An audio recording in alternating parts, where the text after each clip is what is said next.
This is to be a brief lecture on natural theology. That's the um, topic of philosophy we'll be covering at this time. And I think it's like a good idea to get clear on certain concepts and terms that we'll be using in our discussion of natural theology. So with that in mind, let me share my screen.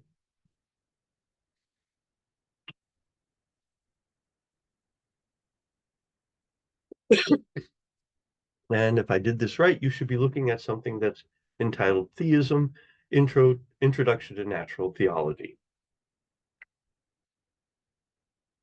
Oh, that didn't seem to work. Wow. So theology, as the word seems to imply, is the study of God, theology, right? The study of God. But one can try to answer questions about the existence and nature of God in two distinct ways. One can do what's called natural theology, and the other is revealed theology. Now, natural theology is indeed a branch of philosophy. Revealed theology is not, and we'll be talking about that momentarily. Both, though, are methods for trying to answer questions about the nature and the existence of God. But revealed theology is an investigation into the existence of God, nature and existence of God, based on revelation. Revealed theology generally consists of a body of beliefs about God, which is held to have been revealed by God. God is speaking to people through prophets, inspired writings, holy institutions, the history of a chosen people, etc.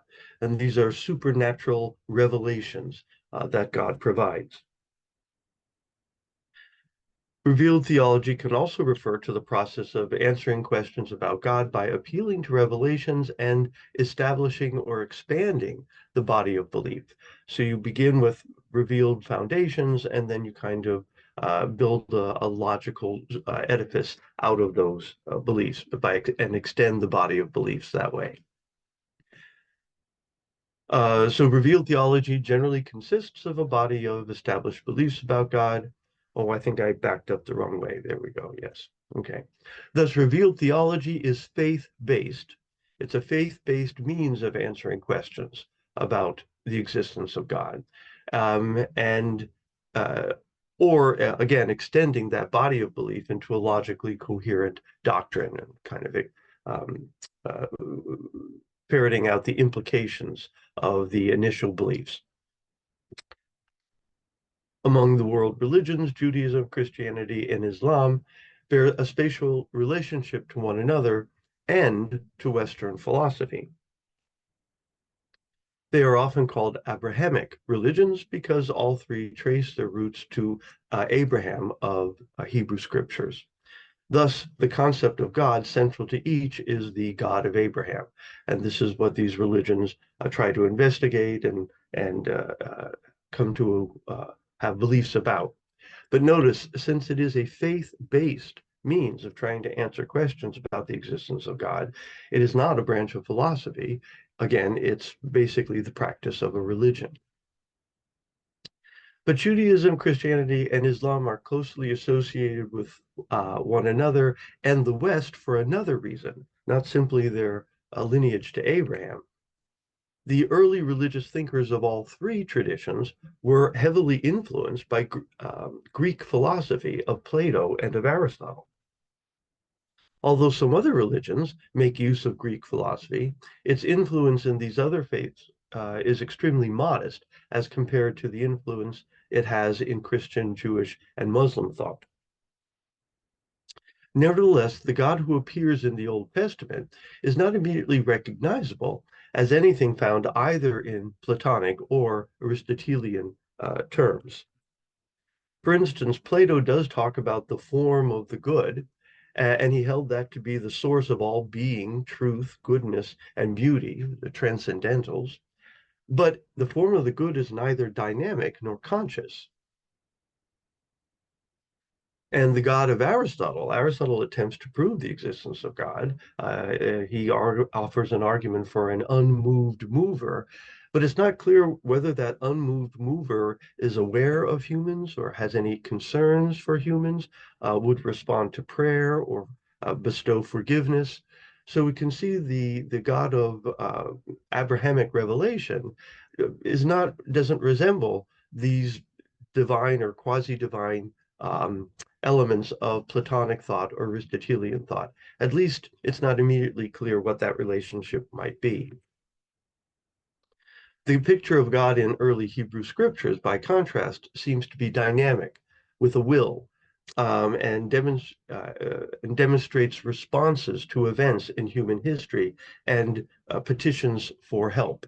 So he seems to be interactive in a way that neither of uh, those other features from Platonic or Aristotelian thought are. And actually, I find this intriguing because it remains a debate even today among natural theologians and revealed theologians as the best way to consider the nature of God. Should we consider God to be personal and dynamic and immanent, interacting with the world, perhaps on a moment to moment or daily basis, etc.? Or is it better to think of God as eternal and unchanging and sort of abstract being? This is a debate between what's called the classical theist and the divine personalist. We may talk about that more later, but we shall see refining the Western concept of divinity has preoccupied Western natural theology, often taking their inspiration from Western monotheistic religions. Still, natural theology does not rely on revelation to investigate the existence and nature of this God. That's why it's called natural. Natural theology, remember, is the branch of philosophy which seeks to answer questions about the nature and existence of God through natural reason alone. So ordinary human experience and natural religion, it doesn't appeal to revelation, those extraordinary experiences that some people seem to have. The three major Western religions do indeed base their notions on God in revelation, supernatural revelation of God's existence and essence. And Revelation itself stands in need of some philosophical unpacking. But at a minimum, these seem to be extraordinary experiences that are not accessible to everyone, nor are they reproducible in any reliable way. Prominent representatives of all three Western religions, however, have held that their notions of God are consistent with reason, and indeed philosophy can demonstrate the truth of some of the revealed claims about God. St. Anselm tries to give a philosophical argument to prove the existence of God, but notice he's trying to prove the existence of a particular notion of God that he believes to be consistent with Christian scriptures, though it's not based on Christian scripture. Likewise, Thomas Aquinas tries to prove the existence of God and tries to prove the existence of something consistent with what uh, revealed Christianity tells us about the nature of God. Some philosophers engaged in natural theology believe that they can demonstrate through rational argument that there is no divine being. For instance, David Hume or Quinton Smith, a more contemporary philosopher, right? So such individuals seek to demonstrate through philosophical reasoning that the universe contains nothing answering to the descriptions of God found in monotheistic religions or the speculations of these natural theologians, or perhaps that there's nothing divine whatsoever. Now, each of those are different projects, but notice all of these projects fall within the domain of natural theology. So one need not be a theist or even want to be a theist in order to do natural theology. David Hume was engaged in natural theology as he was attempting to prove the non-existence of God. So, theism. Well, there's three possible positions one can take with regard to theism, at least three, but chiefly three. One is theism, the position which holds that there is a God or gods or a divine reality to the universe. Theism is very general. It's sort of a generic term for one who thinks there exists some fit object of worship. Atheism is the opposite position, which holds that there is no God. There are no gods or anything divine in the universe. There exists no fit object of worship. So the atheism without theism, right? But agnosticism is a different position. Agnosticism is the position when one claims not to know. Agnostic, right? I don't know. And so when it comes to the question is there a God or not? The agnostic says, I don't know. Notice that's not what the atheist says. The atheist says, oh, I know there's no God. And that's not what the theist says. The theist says, oh, I know there is a God. So one is the affirmative claim there is a God. The other is the affirmative claim that there is no God. And the third one is a claim. It's a claim that we're not in a position to know whether God exists or not. So again, theism, the position which holds that there is a God, gods, or something divine, there seems to be some fit object of worship. Now, it might be objected that I'm weighing this a bit towards a Western um, perception or perspective on theology, right? By bringing in this feature of a fit object of worship. For instance, certain forms of Buddhism maintain that there is indeed a divine ground of being, but they deny that this ground of being needs to be propitiated or worshipped in the traditional sort of Western sense. Now, I'm sensitive to that objection, but I don't think it damning. Um, and the general tenor of my point, I think, remains. First, these forms of Buddhism are often referred to as non-theistic Buddhism, which I think would entail a kind of atheism. Second, while their attitude of worship of this ultimate reality might be importantly different, I'm not sure that it's wholly absent. The goal of religious practice is to achieve the proper perspective on and relationship to this ground of being or this ultimate reality, seeing through the illusions of the separation or individuality, etc., and to achieve a proper relationship to the divine. So one's orientation to the divine is still important, even in these non-theistic forms of Buddhism. Now, when it comes to atheism, there's at least two different kinds of atheism. One, there are logical atheists, and logical atheists maintain that the existence of God is logically impossible. It would be like a four-sided triangle, impossible, right? On this view, no new evidence could ever demonstrate the existence of such a being because the very concept either entails a contradiction. For instance, if omnipotence is logically impossible, then an omnipotent God is likewise logically impossible. Or they claim that the existence of such a being is logically incompatible with some known fact, for instance, the existence of evil. And they suggest that since we know evil exists, we likewise know it is impossible that God exists. These types, though, usually are working with a particular concept of God that we'll talk more about in a moment.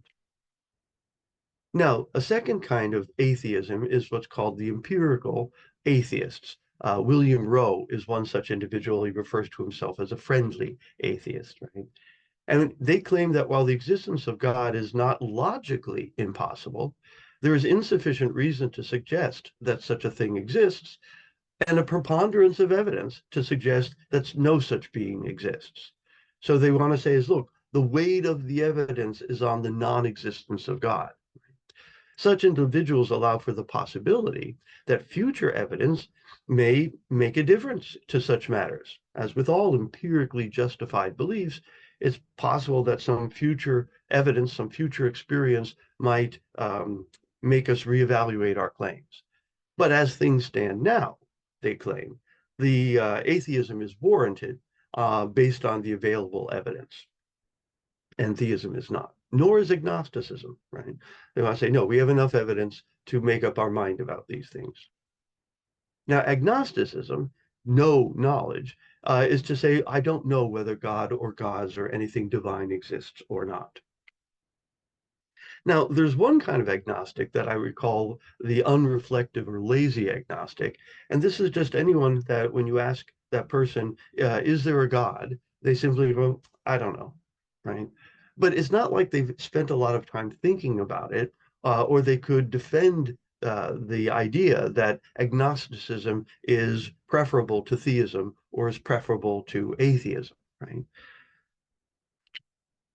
The philosophical agnostic claims that given the available evidence, one cannot know whether or not there exists a God, gods, or anything divine.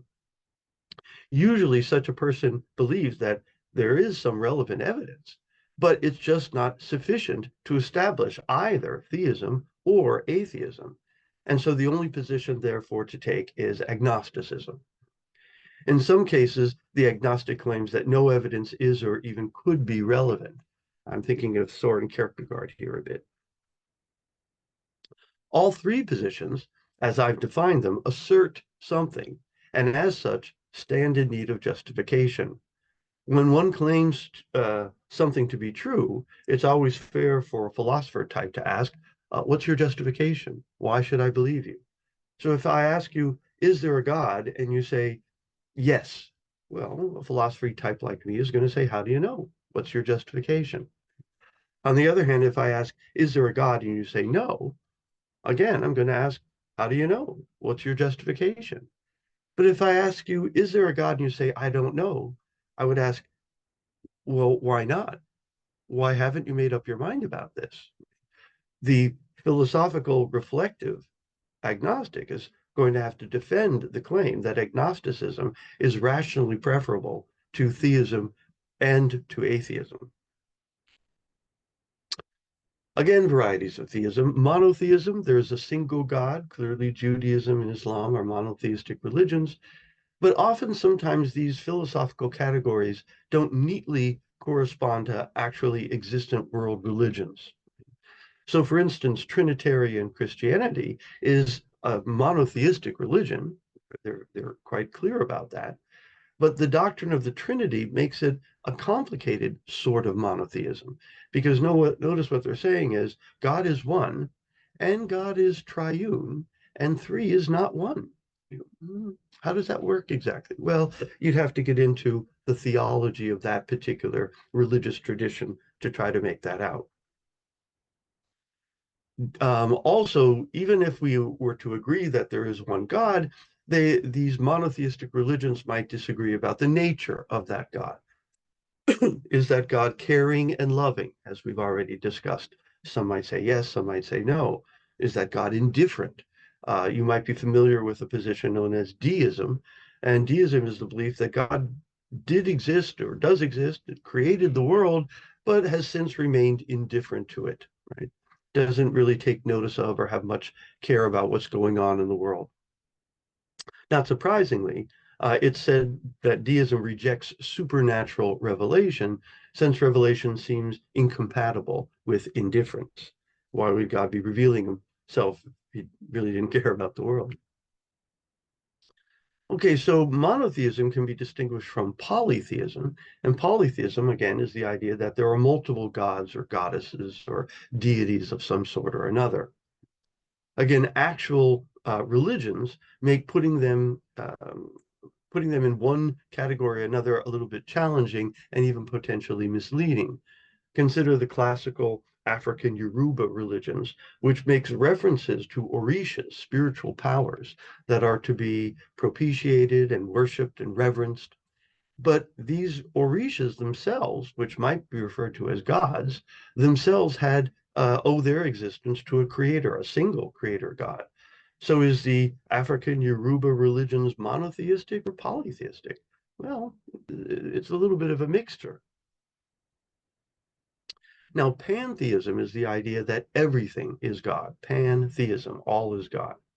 And there's varieties of pantheism. There are those religious traditions that believe that the universe is always potentially divine. Every element in the universe has the potential for divinity, that spirits can live within things. This is sort of an animism view of reality. Um, or it's simply the idea that God and creation are one, that there is no creator creation distinction. As Spinoza puts it, Deus sivi natura, God or nature, right? It means the same thing, right? Then there's a third kind of pantheism, which holds that nature or reality, while not actually supernatural, is deserving of reverence, and we must regard nature as divine. right? So we can think of, for instance, the transcendental movement of the 19th century, or the Gaia movement, which is enjoying something of a revival in contemporary times. There's another view called panentheism, and panentheism is sort of monotheism and pantheism combined, right? It claims that God is the universe, but God is also more than the universe. In the sense, God contains the universe, but surpasses the universe. So panentheism holds that God is the supreme effect of the universe, thus is everything in the universe, but also God is greater than the universe. Events and changes in the universe affect and change God. And as the universe grows and learns, God too increases in knowledge and in being. There's another view which I'll refer to as theistic dualism, which is this idea that there are two divine natures that are in constant opposition to one another. So the ancient religion of Manichaeism had this view that there were sort of eternally competing divine figures, where each side is seeking to vanquish the other. It could be a good and evil kind of setup that it was for Manichaeism. Notice this is not the orthodox view of Western monotheism, because supposedly God created Satan, and as a mere creature, Satan is not the equal of God. Satan exists only because God wills it to be so. Now, it would become a theistic dualism if they changed the theology here and that they regarded Satan as the eternal rival of God. But that isn't the orthodox view within Western monotheistic views. But outside of Western monotheism, you have another alternative, which is sort of the yin-yang Eastern concept, where you have these two opposing forces, but the idea is not for one force to vanquish the other. That would be terrible, right? The idea is to achieve a balance between these opposing forces. Harmony is achieved and sustained by maintaining this tension, by maintaining this balance. Perfections and the O God. Historically, Western philosophy of religion and natural theology has concerned itself with debates about God as conceived in monotheistic and pantheism. Philosophers refer to God as the O God, a name given to a particular conception of God. Traditionally, it has been claimed that the supreme being is a being with all perfections. What is a perfection? A perfection is a great making quality. It's a quality such that any being possessing that quality, exclusive of other factors, is more valuable, greater, more worthy of admiration, more perfect for possessing it than if it did not possess it. Right? So that's what a perfection is, a great making quality. And the O God, notice it's O dash God, not OH God. The O God is defined as having all perfections. Three such perfections are considered to be particularly important: omnibenevolence, omnipotence, and omniscience. So the first, omnibenevolence, right, is all good willing, or we could just call it all good. So God is good. He's not just good, he's all good, or it's all good. She's all good. Omnipotence is all powerful, and omniscient is all knowing. So omnibenevolent, omnipotent, and omniscient is basically all good, all powerful, and all knowing. Now, there's a host of other perfections traditionally predicated of God, and some of these perfections imply others. For instance, being eternal, if that's a perfection, and many think it is, may imply being immaterial, since nothing material is eternal. So if God has the perfection of being eternal, he probably has the perfection of being immaterial. Much of natural theology centers on whether or not it is reasonable to believe that the O God exists. This will be the first topic we will review. What we shall next be considering is what good philosophical reason we might have for accepting theism, or alternatively, accepting atheism, or alternatively, accepting agnosticism as the only view rationally justified. the concept of God we will be utilizing in these considerations will be largely, but not exclusively, the "O God" concept. Okay, so that concludes my uh, my discussion for now. So I'm going to stop sharing. Uh-oh, what happened to you? Oh, there you are. Okay. Okay.